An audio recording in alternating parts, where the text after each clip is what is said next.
This is last minute warning. I will spoil everything.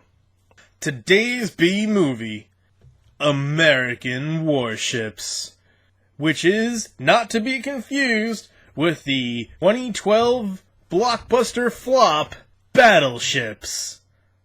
We're given a lot of stock footage of a ship and some airplanes and the aircraft carrier, and all of this stuff is attacked by poorly rendered electric sparks and smoke. On top of the stock footage, so the things were actually still moving while the fire and everything was stationary. We're introduced to the only character this movie has to offer, the captain of the USS Iowa. The USS Iowa is the lead ship of her class of battleship and the fourth in the United States Navy to be named in honor of the 29th state. Following the cancellation of the Montana-class battleships, Iowa is the lead ship of any class of the United States battleships and was the only ship of her class to serve in World War II. The Iowa is currently a museum somewhere out in California. This movie is a terrible fictionalization of the trip that it had on its way to becoming a museum. Captain What's-His-Name is in charge of taking the Iowa so that it can be turned into a museum. On their way to wherever it was they were going, they get word of an attack near North Korea.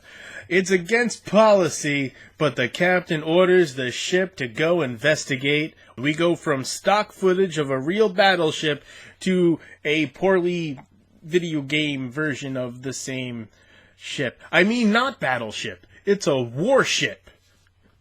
And is attacked by another cartoon.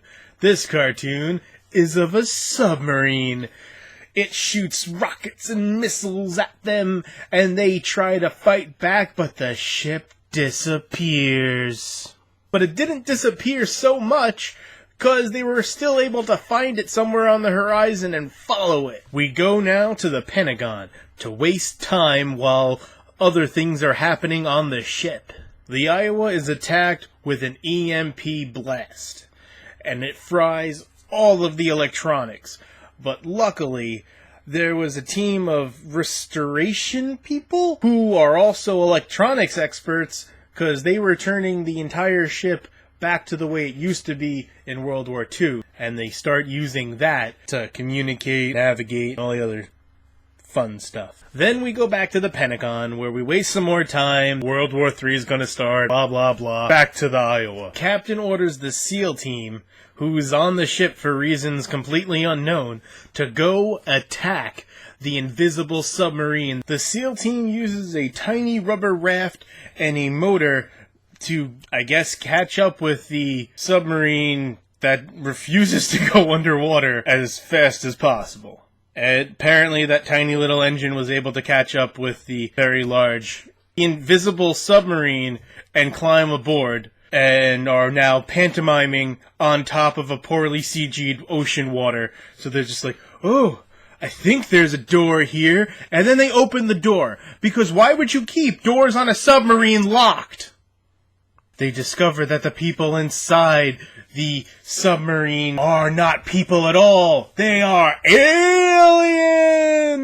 The aliens are these weird, doom, dead space-looking monstrosities that also blink when they die and fade away. So it's very much as if they just took this from a video game. They take pictures of stuff, and then some of them get killed, most of them get killed, and they make their way back to the door that wasn't locked when they got there, and they can't get out because now the door is locked. They all die. And we go back to the Pentagon and we find out that there's been an attack on Korea, and Korea blames America, and America's starting a war with Korea, but Korea's starting a war with America. Back to the ship.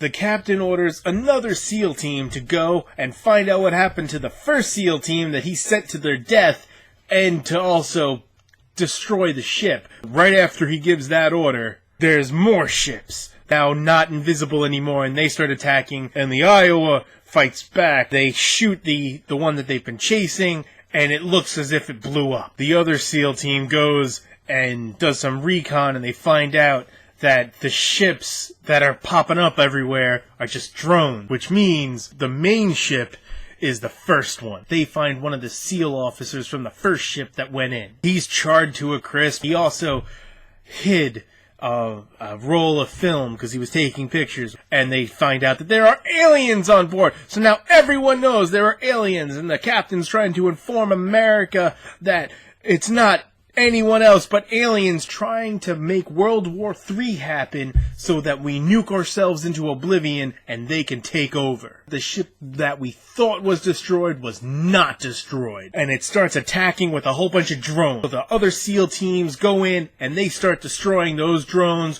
while they're just using the tiny guns on the ship to fight off the missiles and everything else so that they can survive. The Pentagon, again being used as a distraction, sends in a bunch of poorly generated cartoons of biplanes and old ships, and they are completely wiped out within seconds of their arrival. But that gave the Iowa enough time to find bullets for the giant guns, and they start shooting the drones, which explodes the ships because they were not prepared to be attacked by anything. Now that all of the drones are down and the only thing that remains is that first mothership, in an effort for these aliens to escape, the submarine turns into a spaceship. It starts to take off, and luckily there is only one bullet left in those big guns that have been destroying the drone ships, and they fire it at the spaceship that's about to fly away, annihilating it. And now they take the Iowa to get turned into a museum. Other than the captain, the ship is the only important character in the story, and the captain's really not all that interesting. The CG is terrible in this, and fire on the stock photos is awful. There are some pretty fun fight scenes, but overall, if you're gonna watch a terrible movie with the same premise, you're better off with Bermuda Tentacles, which was the first one I had done for Last Minute Warning. So if you like this and you want to see all the other episodes, including the one for Bermuda Tentacles, subscribe, check out the backlog, watch the playlist. It'll all work out.